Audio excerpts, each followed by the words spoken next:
मैं सबसे पहले तो सुन्नी घराने से ताल्लुकात रखता था। ओके। दरगाह जाना, फिर दरगाह जाके सलाम पढ़ना, मैं नात-ख़्वाह भी हूँ, नात भी पढ़ना। फिर वहाँ से सफ़र रहा मेरा दरगाह से, वहाँ पे हमें पीरी-मुरीदी सिस्टम में थे। फिर वहाँ से ओके। फिर थोड़ा तबलीग जमात की तरफ मुतासिर हुआ मैं। तबलीग वही जमात के बाद फिर नॉर्मल रूटीन जो लोगों का होता है, पहले बरेलवी होते हैं, फिर वो तबलीग जमात वालों का जो जी, जी, मेहनत जी, होती है, बरेलवी फिर उसके सिया बाद हज़रत से ज़हन थोड़े चेंज होता कॉन्टैक्ट है। में, फाइनली अहले हदीस में आया मैं। अहले हदीस में आके फिर फाइनली आप लोगों का जो डिबेट देखा, वहाँ पे मेरा ज़हन खुल गया। ओके। तो आज क्या है? आपने इस्लाम मुकम्मल तौर पे तर्क कर दिया या क्या सीन है?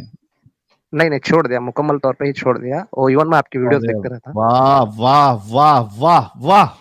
वाह! भाई लोगों, हमारे रिसर्च स्कॉलर भाई के लिए एक गुलाब तो बनता है। इतनी कंट्रोवर्सीज़ के बाद आज स्ट्रीम हुई और मैं भी एकदम जोश में आया था और भाई ने तो मेरे जोश को आज डबल कर दिया। आप देखिए, ये चीज़ मैंने बड़े ज़माने से कहा था कि अहले हदीस जो होता है, उसके लिए बहुत आसान हो जाता है इस्लाम से निकलना। ये एक पूरा प्रोसेस होता है कि जो पहले बरेलवी था या देवबंदी था, अगर वो रिसर्च स्कॉलर साहब, आप मेरी बात में बाद में ऐड करना, आपको इसमें कुछ लगे। तो जो जी, जी। बरेलवी से जो देवबंदी होता है या अहले हदीस हो जाता है, या बरेलवी से पहले देवबंदी बनता है, तबलीगी बनता है, फिर बाद में अहले हदीस बनता है, तो ये प्रोसेस होता है। अगर एक इंसान अपना एक फिरका छोड़ के दूसरे फिरके में आ रहा है, समझ लीजिएगा कि उसके अंदर तहकीक का कीड़ा जाग चुका है। तहकीक का कीड़ा जी। यानी इन द सेंस कि भाई इसमें मेरे को गलत लग रहा ना, वो वाली फिरके की बातें थोड़ा ज्यादा सही लग रही, मेरा फिरका सही नहीं है, ये दूसरा मसलक जो है ये कुरान और हदीस के मुताबिक बता रहा है, इसकी बातें सही है। तो वो क्या करता है, देवबंदी हो जाता है, फिर देवबंदी से अहले हदीस हो जाता है, या तो सीधा देवबंदी से। अच्छा, ये मोमिन की जलेबियां भाई ने और एक 10 मेंबरशिप गिफ्ट किया, ठीक है, इसको मैं बाद में ले लूंगा, नहीं तो फ्लो टूट जाएगा। तो उसके अंदर जो तहकीक का मादा जो है ना, वो आ जाता है कि भाई कुछ ना कुछ तो गड़बड़ है किधर। लेकिन क्या होता है मालूम है क्या, कि ये मुसलमान जो है वो इसी में उलझा हुआ रहता है, देवबंदी सही कि बरेलवी सही कि अहले हदीस सही कि अहले कुरान सही, उसको आउटर पर्सपेक्टिव नहीं मिलता है। और जिस दिन आउटर पर्सपेक्टिव मिल जाता है, जैसे हमारे रिसर्च स्कॉलर भाई को मिला है कि भाई उन्होंने इंडिया टीवी वाली वो डिबेट देखी, टेस्ट ले लिया अंकुश जी साहब, बाकायदा वो नात खा रहे हैं, और वो जो जिस तरीके से उन्होंने दरूद पढ़ा है, ये मोस्टली वो बरेलवी हजरात के वहां इस तरीके से अलग अलग टाइप के दरूद होते हैं, उन्होंने वो पढ़ा है। तो आप बिल्कुल फिक्र ना करें। तो जब साहिल भाई आउटर मुझे थोड़ा मौका पर्सपेक्टिव दें। मिलता है, जी जी प्लीज गो अहेड, मैं सिर्फ अपनी बात रख रहा था, आप अपनी बात जी, रखें पूरी। साहिल भाई मैं इवन डिबेटर था, तो मैं हम्म। डिबेट करता था इल्मे गैब पे, नबी के इल्मे गैब पे। अगर आप हाँ हाँ इजाज़त हाँ, दें तो मैं 30 सेकंड के अंदर अपनी बात मुकम्मल रखना चाहूँगा। बिल्कुल बिल्कुल, 30 सेकंड नहीं, आप और वक्त भी ले सकते हैं। जी, शुक्रिया। तो सबसे पहले मैं जब बरेलवी मक्तब फ़िक्र था, तो आला हज़रत का फाउंडर था इमाम अज़ीमुल बरकत मुजद्दिद दीन व मिल्लत परवान रिसालत पेशवा अहले सुन्नत अशाह इमाम अहमद रज़ा खान। इनकी जो कंजुल ईमान है, इसको कुरान को मैं तफ़सीर के साथ, तर्जुमे के साथ पढ़ता था। उनके बहुत सारे सूफ़ियों की किताब हैं और हम्म। जो अहमद रज़ा खान लिखे हैं, बैतुल खिलाफत और उसामुल हरमैन, ये सब किताबें पढ़ता था। तो मैं इवन अहले हदीस से डिबेट करता था। डिबेट ये हम्म। था कि इल्मे गैब के टॉपिक पे। तो इल्मे गैब का हम्म। टॉपिक ये था कि सूरह अल इमरान आयत नंबर 179 और सूरह जिन आयत नंबर 25-26, हम्म। आलिमुल गैब फला हिज़्इरु वला गैबि अहद इल्ला मन इत्बा मिर रसूल। मैं पहले हम्म। ये बात वाज़िह कर दूँ, इल्मे गैब का मतलब ये होता है कि प्रेडिक्ट इन एडवांस। हम्म। तो इल्मे गैब पे मेरा डिबेट रहता था, मुनाज़रा करता था मैं। सूरह अल इमरान आयत नंबर 179, सूरह जिन आयत नंबर 25-26 और सूरह तकवीर आयत नंबर 24। आलिमुल गैबि फला हिज़्इरु वला गैबि अहद इल्ला मन इत्बा मिर रसूल। मा काना अल्लाहु लियुत्लियाकुम अलल गैबि वलाकिन अल्लाह यज्तबी मिन रसूलिhi मन यशा। सूरह तकवीर आयत नंबर 24। वमा हुवा अलल गैबि बिदनीन। सो आलिमुल गैबि फला हिज़इरु वला गैबि अहद इल्ला मन इत्बा मिर रसूल। इल्मे गैब का बादशाह हर एक को इल्मे गैब नहीं देता, लेकिन जिन रसूलों से राज़ी है उनको इल्मे गैब दे देता है। तो अल्लाह नबी से राजी है या नहीं, तो अल्लाह नबी से खुश है ना नहीं, अल्लाह नबी से राजी हो ना हो, ये तो बात की बात है। अल्लाह फरमाते हैं कुरान में सूरह बकरा आयत नंबर 144 में, कद नारा तकल्लुब वज़िक फी समाई फवलिवल्लि जन्नका क़िब्लतुम तरदाहा। ऐ हबीब तेरे रज़ा की खातिर, तेरे खुशी की खातिर हमने किबला का डायरेक्शन ही बदल दिया। पहले जो किबला हाँ था हाँ हाँ हमारा हाँ, मस्जिद अल अक्सा था, सुभान अब अल्लाह, जो किबला है मक्का है।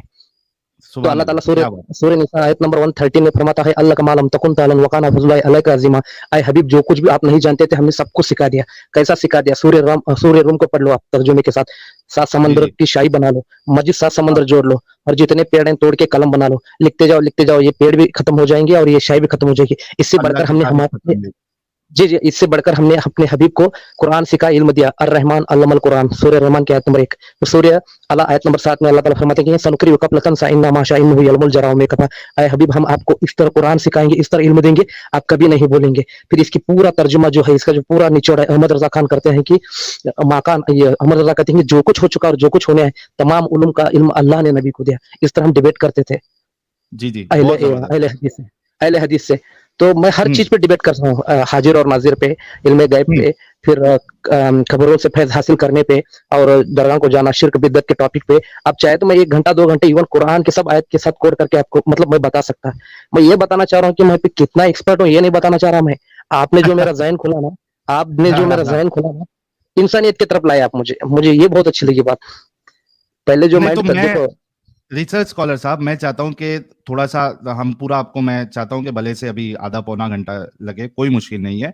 डिस्कशन हम जी, वैसे भी एपिसोड 1, एपिसोड 2 में करते हैं और आप जैसे इल्म वाले लोग जो है वो कम हमें मिलते हैं, जो इतना नॉलेज रखे और ख़ास करके आप जब मुनाज़रे के मैदान में हैं, तो मैं सोच सकता हूँ कि किस तरीके से आप मंतिक का और ये जो जो भी टेक्स्ट है, उसका किस तरीके से आप फ़ायदा उठाते रहे होंगे और कितना दिमाग लगाते रहे होंगे क्योंकि मुनाज़रा साहिल करना भाई, ये कोई बच्चों का खेल नहीं है। साहिल भाई 1 सेकंड मुझे टाइम दे प्लीज़। जी, जी, ले लीजिए। जी, मैं कुरान का मुताला किया हूँ और सियासत की पूरी किताब जो सही सनद के साथ हैं, और इवन ये सूफीज़्म में जितने हो, गुनैतुल तालिबीन हो, ये सब बुजुर्गान दीन की भी किताब से फॉलो किया हूँ। आप ऑलमोस्ट कह सकते हैं कि मैं सभी फ़िरकों में जाके आया हूँ, लेकिन हुँ, कहीं हुँ। भी सैटिस्फैक्शन नहीं मिला मुझे, और सभी एक-दूसरे को काफ़िर कहते हैं। अब मैं आपको मसलन एक चीज़ बता दूँ, जी, अब जी, बिल्कुल। जब मैं ख्वाजा मोइनुद्दीन चिश्ती की हश्त बहिश्त किताब पढ़ रहा था, तो वहाँ पे मुझे मिला कि ला इलाहा इल्लल्लाह चिश्ती रसूलुल्लाह, हुँ, हश्त बहिश्त में। सही। तो फिर जब तबलीग जमात में उनकी किताबों का मुताला किया, तो अशरफुल थानवी लिखता है कि ला इलाहा इल्लल्लाह अशरफुल थानवी रसूलुल्लाह। तो ये वो ख्वाब का किताबों मामला है। में रहने की, जी, जी, ये किताबों में रहने की वजह से रहमतुल्लाह बन गए। जब हुँ, कादियानी ने सामने आकर ओपनली अपने आप को नबी डिक्लेयर किया, तो उस पे लानतुल्लाह बोलते हैं। मतलब कादियानी किया तो उस पे लानतुल्लाह, और ये लोग जो किए इनको रहमतुल्लाह बोल रहे हैं। मैं आपको हुँ, कंक्लूजन ये बताना चाह रहा, आप कहीं भी रहो, आप सैटिस्फैक्शन नहीं रहते इसमें। ये पूरा सही। गंदगी है ओवरऑल, जी, और इसमें बहुत मैं ज़बरदस्त। 110% क्रेडिट आपको देना चाहता। तो क्या हुआ ऐसा रिसर्च स्कॉलर साहब आप मुनाज़िर रहे, डिबेटर रहे और फिर जब आपने वो इंडिया टीवी का डिबेट देखा, फिर आपने क्या रिसर्च किया या क्या आपके ज़हन में आया, जो आप इस्लाम से ही बाहर हो गए? थोड़ा वो भी डिटेल में बताइए ताकि आपको सुन के कई सारे हज़रात जो इस कल्ट में फँसे हुए हैं, शायद वो भी सोचने पे मजबूर हो जाए, गौर करने पे मजबूर हो जाए। जी, जी। सर बस सबसे पहले तो मैं जो आप जिस तरह इत्मीनान क्या बोलते हैं उसको, कूल माइंड से जो आंसर देते हैं ना, मुझे हुँ, बहुत अच्छा लगता है। ऐसे लोगों को मैं बहुत ज़्यादा पसंद करता, हरैश नहीं होते, कुछ नहीं होते, वो अच्छा लगा मुझे। और दूसरी बात, जी। आपने जो पॉइंट्स निकाल रहे थे ना, तो मैं हदीस में भी हूँ, सही हदीस, ज़ईफ़ हदीस, मनसूख, नासिख, और जो मुतवातिर है या सही सनद के साथ है नहीं, ये सब हदीस के टाइप भी स्टडी किया मैं। आप हुँ, जब फर्स्ट टाइम में जब डिबेट कर रहे थे वहाँ पे, कुछ कॉन्फिडेंटली बात कर रहे थे, तो मुझे लगा ये बंदा इतने कॉन्फिडेंस से बोल रहा है, बोले तो कुछ ना कुछ है। हम सिर्फ एक एंगल हुँ, पकड़ते हैं, जैसे कि सूरह हुँ, अहज़ाब की आयत नंबर 6 है, अन्नबिय्युन औला बिल मुमिनीन मिन अनफुसिहिम व अज़वाजिहिम उम्महातुहुम। ये जो नबी की बीवियां हैं, सब तुम्हारी माएँ हैं। फिर सूरह हुँ। अहज़ाब में आयत नंबर 40 में है, माकाना मोहम्मद अबा अहदिन मिन रिजालिकुम व खातमुन नबिय्यीन बिकुल्लि शैइन हाँ, हाँ, अलीमा, बोल के एक आयत है। मतलब क्या, हाँ, सही। ये नबी है तो मर्दों में से किसी के बाप नहीं। तो क्वेश्चन बाप यही नहीं ज़हन है। में उठता था, जब ये बाप नहीं है तो वो हमारी माँ कैसे हुए? और इवन मैं जब मैं खुतबा दे रहा था, तो जंग बदर, जंग उहद, और सुलह हुदैबिया और जंग तबूक, इस पे मैं भी खुतबा हुँ, दे रहा था। खुतबा हुँ। देते वक्त कुछ हदीस ऐसे मिले मुझे, जैसे कि अगर आपकी इजाजत हो तो मैं 30 सेकंड में बताना चाहूंगा। बिल्कुल, बिल्कुल बताएँ। हाँ, जैसे कि अम्मार बिन यासिर बोल के एक साहिब रसूल है, और ये जब एक मैं ट्रिम करके बता रहा, अम्मार बिन यासिर साहिब रसूल काबे का तामीर करते रहते, ये सही सनद के साथ है हदीस। तो हुँ। हुजूर सल्लल्लाहु अलैहि वसल्लम क्या कहते हैं उनको, हम हुजूर सल्लल्लाहु अलैहि वसल्लम को इतने अदब से बोलते हैं कि इमाम कायनात सैयदना वलीना व आखिरुन व शाफिल मुरसलीन व रहमतुल्लाह लिल आलमीन व इमाम आज़म साहिब बुर्राक साहिब कुरान साहिब मेराज सरवर कायनात फखरे दो आलम हुजूर सल्लल्लाहु अलैहि वसल्लम, क्योंकि हमको बरेली में सिखाया गया है। दीन एक का बार फिर काम से सहाबा रिपीट का देखो। करिए आप। एक बार फिर से रिपीट करिए, कैसा आप बोलते थे जी, जब भी रसूल का नाम आता था? हाँ, हाँ। इमाम कायनात सैयदना वलीना व आखिरुन व शाफिल मुरसलीन रहमतुल्लाह लिल आलमीन इमाम आज़म साहिब बुर्राक साहिब कुरान सरवर कायनात फखरे दो आलम हुजूर सल्लल्लाहु अलैहि वसल्लम। बहुत ज़बरदस्त। ओके, फिर हदीस बताओ। हाँ, फिर वो हदीस ऐसी थी कि जब वो तामीर कर रहे थे, काबे की तामीर करते वक्त नबी ने कहा, नहीं हुजूर सल्लल्लाहु अलैहि वसल्लम ने, सरकार ने कहा कि अय अम्मार बिन यासिर को बोल रहे हो, अय अम्मार हाँ, तू बहुत अच्छा काम कर रहा है। मैं ट्रिम करके बता हदीस को, हाँ, इसके हाँ, अल्फाज हाँ, भी हाँ। थोड़े मुख्तलिफ हो सकते हैं, लेकिन कंक्लूजन जो है, मफहूम जो है वो जी, बता जी, रहा हूँ एग्जैक्टली। जी, हाँ, जी। अय अम्मार, जो तू काबे की तामीर कर रहा, बहुत अच्छी काम कर रहा, और तू जो दो दो बड़े पत्थर लेकर के काबे की तामीर कर रहा, लेकिन याद रख, तुझे एक बागी जमात कत्ल करेगी और तू उनको जन्नत की ओर बुलाएगा। इसका हदीस नंबर भी 2812 है, ये मैं बाद हुँ, में रिसर्च करने के बाद पता चला। तुझे हुँ, एक बागी जमात कत्ल करेगी, तू उनको जन्नत की ओर बुलाएगा, लेकिन वो जहन्नुम की ओर बुलाएंगे, वो तुझे हुँ, जहन्नुम की ओर बुलाएंगे और जहन्नुम में रहेंगे। फिर अमार बिन यासिर जो साहबी रसूल हैं, और ये अशरा मुबशरा में से हैं। इस्लाम में दो टॉपिक हैं, एक अशरा मुबशरा और एक आसाब फत के साहबी। हुँ, एक आसाब सुफा और एक अशरा मुबशरा। अशरा मुबशरा ये वो हैं कि जिनको नबी ने दुनिया में जाहिरी में जन्नत का खौफ दिया, यानी कि आप जन्नती हैं बोल के डिक्लेयर किया। बशारत उसमें दे से है दी। ये अमर। जी, अम्मार बिन यासिर को नबी ने कहा कि तू तो जन्नती है और तू जन्नत की ओर बुलाएगा, लेकिन तुझे बागी जमात कत्ल करेगी और वो तुझे जहन्नुम की ओर बुलाएंगे। अब हुँ, हुआ क्या बोले तो, जैसे सुलह हुदैबिया का टॉपिक से पहले एक वाकया हुआ था। वो वाकया में मैं ट्रिम करके बता रहा हूँ, लंबा खुतबा है वो, उतना टाइम नहीं है। जी, तो जी, वहां पे नबी ने ये 135 टू 40 साहबा की बैयत ली। सूरह फत में आता है डिटेल। वो बैयत में हुँ, उन्होंने क्या ली कि जितने साहबी की उन्होंने बैयत ली, तो ये सब जन्नती हैं बोल के लिए हुँ, 135 उनको जन्नती बोल के उनको वहां पे बैयत ली। फिर यहाँ पे अम्मार बिन यासिर को क्या बोले, तू तो जन्नती है और तू जन्नत की ओर बुलाएगा, लेकिन तुझे ऐसे लोग कत्ल करेंगे कि जो तुझे जहन्नुम की ओर बुलाएंगे, और वो बागी हुँ, जमात रहेगी। अब होता क्या बोले तो, मॉडल ऑफ स्टोरीज, अम्मार बिन यासिर का कातिल निकलता अबुल गादिया। ये अबुल गादिया भी साबिर रसूल ही है। हुँ, अबुल गादिया भी साबिर रसूल है। होता मसला ये कि अम्मार बिन यासिर जो अशरा मुबशरा में से है, ये ऑलरेडी जन्नती डिक्लेयर्ड है। अब हुँ, नबी बोल रहे कि तुझे जो कत्ल करेगा वो जहन्नुम में होगा और जहन्नुम की ओर बुलाएगा। लेकिन अबुल गादिया वो शख्स है जिनको नबी ने सूर्य फत, यानी वो जो आसाब फत के नीचे बैत दी थी कि ये 135 जो मेरे साहब हैं ये भी जन्नती। मतलब क्या, ये हुँ। भी जन्नती वो भी जन्नती। कंक्लूजन क्या निकला, आप समझ रहे हैं मेरे बात को? हाँ, समझ रहा हूँ। और एक को बोल रहे हैं कंक्लूजन, कि वो बाकी आपको कत्ल करेगा और बाकी में से ही किसी को अल्लाह के रसूल जो है वो भी जन्नत की बशारत दे रहे हैं। तो कॉन्ट्रडिक्शन है जी जी सब जी, बता रहे हैं ना। एग्जैक्टली हुँ, ऐसे बहुत सारे कॉन्ट्रडिक्ट्स मिले। वो मैं वो जंग जमल, जंग सिफिन, जंग नरवान की स्टडी किया। इवन वो सिया की जमात में जाके नाजुल बलागा, उसूल काफी, ये सब पूरे ओवरऑल आप मुझे कभी इंशाल्लाह कभी मौका मिला नहीं, देखो अभी भी लफ्ज हमारे मुंह से इंशाल्लाह निकल रहा, तो कभी मुझे मौका मिला नहीं। अच्छा। इंशाल्लाह मैं आपके साथ, अगर आपकी इजाजत हो तो कभी मुझे टाइम दो, जी, तो जी, मैं आपको खोल बिल्कुल खोल के आप बताऊँ। हमारे पैनल का हिस्सा बन सकते हैं रिसर्च स्कॉलर साहब। मुझे तो खुशी है और मैं तो चाहता हूँ कि आपके जैसे जो लोग हैं, जो वाक़ई में आप लोगों ने स्टडी की है, नहीं हमारे पैनल साहिल का भाई, मैं हिस्सा बने। एक एक बात कहना चाहूंगा। आ, कितना भी पढ़ लो, कुछ भी कर लो, इंसानियत से बढ़ के कोई मजहब नहीं है, और जब तक हमारे में इंसानियत नहीं आती कोई भी मजहब फायदा नहीं है। और कोई भी मजहब बुरा नहीं है, लेकिन वो तब बुरा है कि वो मजहब से दूसरे मजहब को प्रॉब्लम नहीं रहना चाहिए, यानी कि तकलीफ नहीं हुँ, होना। हुँ, तो मेरा ऐसा सही। मानना है कि अब मेरा एक मजहब है, मेरे मजहब से अगर किसी मजहब को तकलीफ हो रहा है तो एग्जैक्टली मेरे मजहब में रहना फायदा ही नहीं है। बहुत ज़बरदस्त, क्योंकि बहुत ज़बरदस्त। इंसानियत खत्म हो जाती है वहां पे। और सही। ये तो जब आपने तक लेकिन हम, वजह वजह अभी तक नहीं बताई है रिसर्च स्कॉलर साहब कि वो प्रोग्राम देखने के बाद आपका क्या ज़हनियत बनी और क्या वो मेजर पॉइंट्स थे, जिसकी बुनियाद पे आप निकल ही गए सीधा? जी जी, सर भाई बात ये है, जैसे मैंने आपको प्रोग्राम देखा, इवन मैं पहले से रिसर्च करते रहता, इंटरनेशनल लेवल रिसर्च करते रहता। आप जैसे बोलते ना जाकिर नाइक बोल के, उसको भी स्टडी हुँ, किया मैं, वो क्या बोलता है क्या नहीं बोल के। इवन मैं नात खा भी हूँ, नात भी पढ़ता हूँ, सलाम भी पढ़ता हूँ। आप ओवरऑल मुझे ऑलराउंडर बोल सकते हैं, जिस तरह क्रिकेट में बोलते हैं ना। बहुत बहुत क्रेज, ज़बरदस्त। इतना क्रेज दिन, इतना इतना क्रेज दिन इस्लाम के, इतना हर चीज आनी चाहिए। इवन मैं हुँ, अरबी को तालाल बद्र अलैना मिंतानी यतुरवादा वजबुल शुक्र अलैना मादा सब बाय हार्ट किए थे। हुँ, इतना क्रेज, इतना ज्यादा क्रेज इस्लाम का।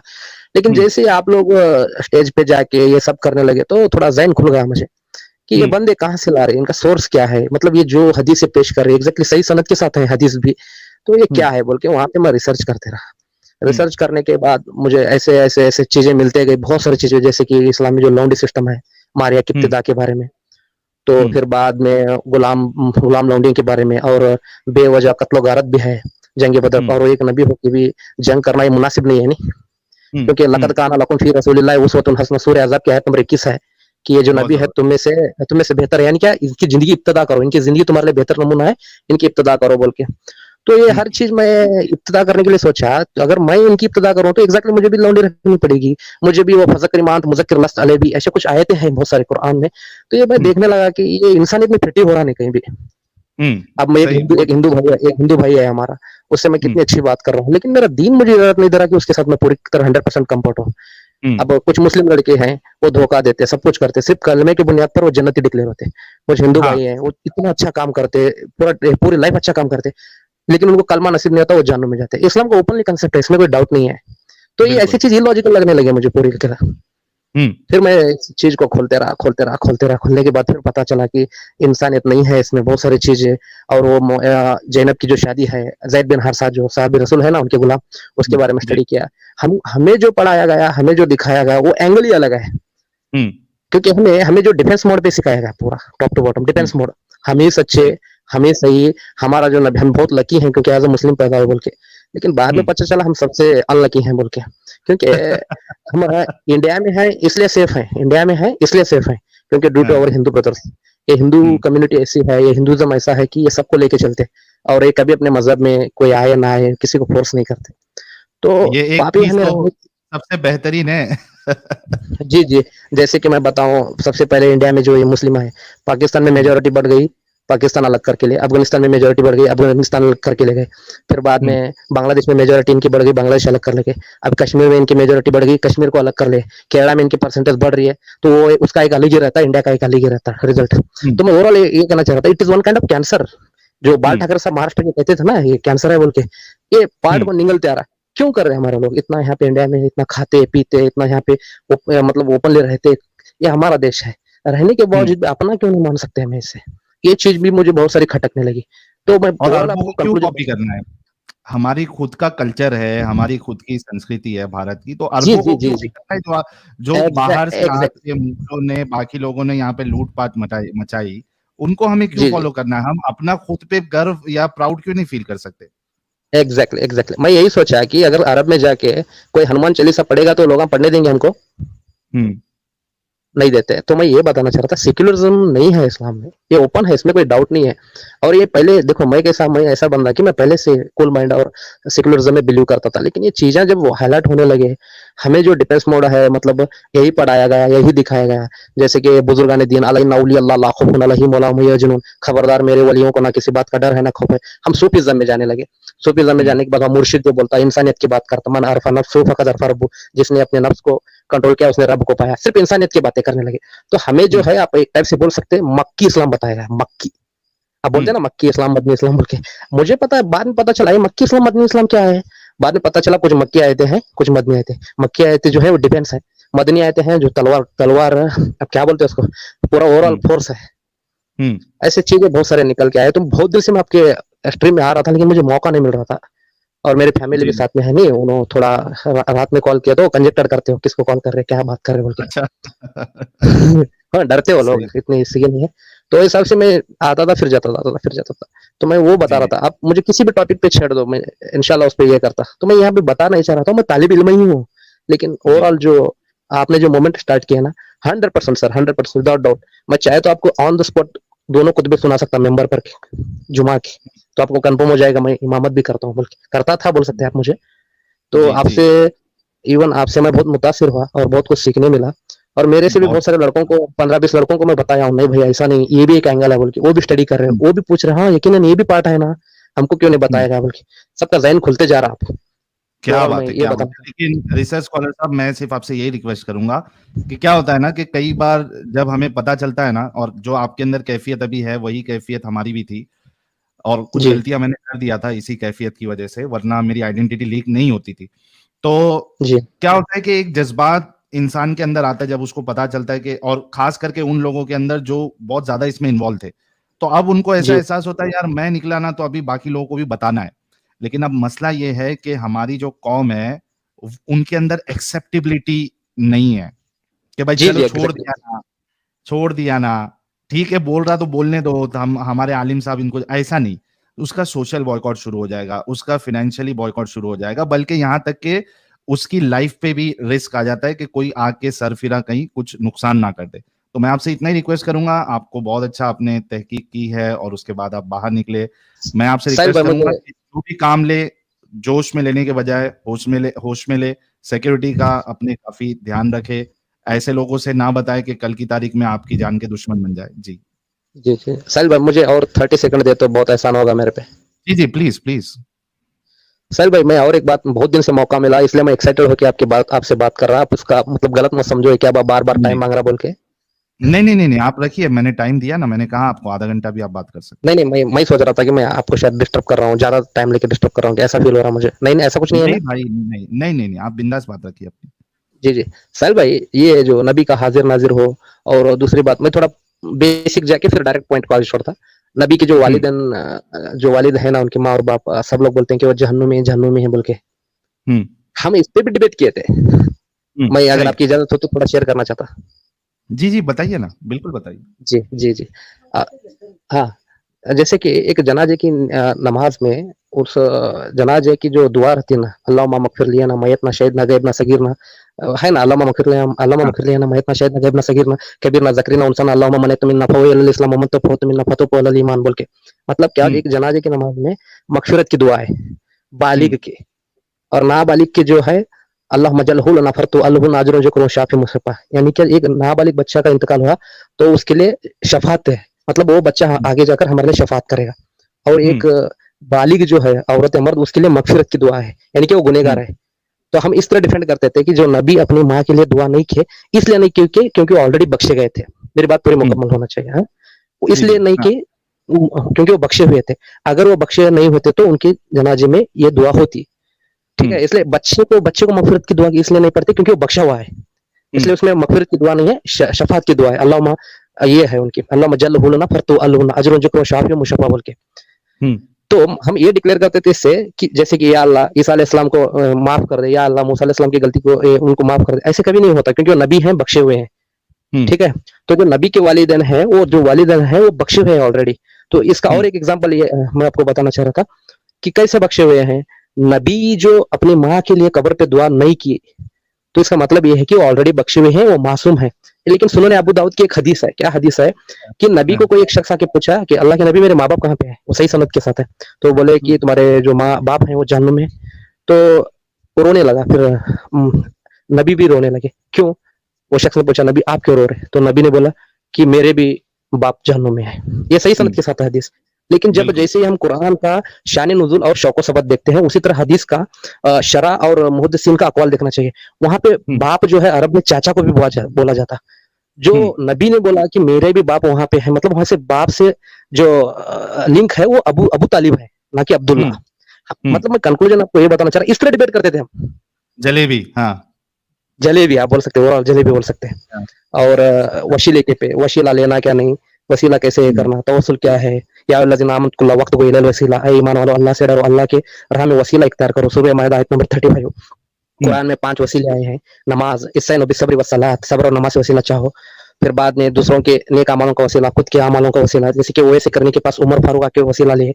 और जो हाँ, बनी इसराइल के एक हदीस में 3 लोग गारे हिरा में सपड़े थे, वो खुद के। इस तरह हम 5 वसीले कुरान से साबित करते थे। हम्म, जब मैं बरेली में था, जी, जब जी, मैं बरेली में था तो अहले हदीस के साथ इस तरह डिबेट करते थे। जब मैं अहले हदीस में आया तो वहीं पता चला कि ये सब शिर्क करते हैं, बिदअत है, बिदअत है, कुल्लु बिदअत ज़लाला, ज़लालतुल हम्म, फिन्नार। ये सब लोग बिदअत करते हैं, कौन? दरगाह जाने वाले।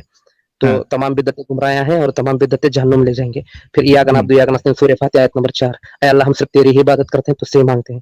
फिर सूरह निसा हम्म, आयत नंबर 48, सूरह निसा आयत नंबर 48 में है इन्नल्लाह ला यगफिरुन अन युश्रक बिही, अल्लाह के साथ जो शिर्क करता है, अल्लाह उसका कभी मदद नहीं करता। फिर सूरह माइदा आयत नंबर 72। माफ नहीं करता, अ, मदद नहीं, माफ ही नहीं करता। जी, जी, माफ नहीं करता। मैं आपको एक हम्म, कंक्लूजन बता रहा, मैं सब उतना टाइम ठीक, नहीं है नहीं पूरा बोलने के लिए। फिर सूरह माइदा आयत नंबर 72 कोड करते थे, मन युश्रिक बिल्लाह फ़क़द हर्रम अल्लाह जाना व माही अन्नार व मा लिल्लाह तथालिमिन मिन अंसारिन। इस तरह फिर सूरह नहल आयत नंबर 62 कोड करते थे, अम्मा यजुबु अल मुदत्तिर इत्तदा व यक्शिफुल सू व यजअलुकुम खुलफा अल अर्दी। मतलब ओवरऑल ये बताना चाह रहा था, जो शिर्क करते हैं, अल्लाह वो गुनाह को हम्म, कभी माफ नहीं करता, और वो जहन्नुम में जाएंगे और उनका कोई वहां पे मददगार नहीं। ऐसे बहुत सारे आयत, तकरीबन 20-25 आयतें तो मुझे बाय हार्ट ही है। तो इस तरह हम्म, जब बरेली में थे तो अहले हदीस में गए। अहले हदीस में जाके वहां पे रहने के बाद बरेली को काफिर बनने लगे। जैसे कि हम्म, पहले शुरू जो है सूफी में गए, सूफी में जाने के हम्म, बाद ये तबलीगी काफिर लगने लगे। तबलीगी में हम्म, जाने के बाद फिर ये अहले हदीस काफिर लगने लगे। अहले हदीस में जाने के बाद सिया काफिर लगने लगे। सिया में भी वक्त गुजरा, ला इलाहा इल्लल्लाह हाँ, अली वलीउल्लाह। फिर वो हाँ, बोलते थे अन हुसैन मिन अना मिनल हुसैन। और फिर बोलते थे हुसैन तेरा हुसैन मेरा हुसैन, इसका हुसैन उसका हुसैन, सबका वो रब का, वो खुशकियों का, हम्म, वो समंदरों का, वो सूफियों का, वो कलंदरों का। अगर हुसैन शहीद ना होता तो आज घर घर यजीद होता, नबी की सुन्नत अदा ना होती, अल्लाह के घर में अजाना होती। क्या बात है। नहीं नहीं, मैं आपको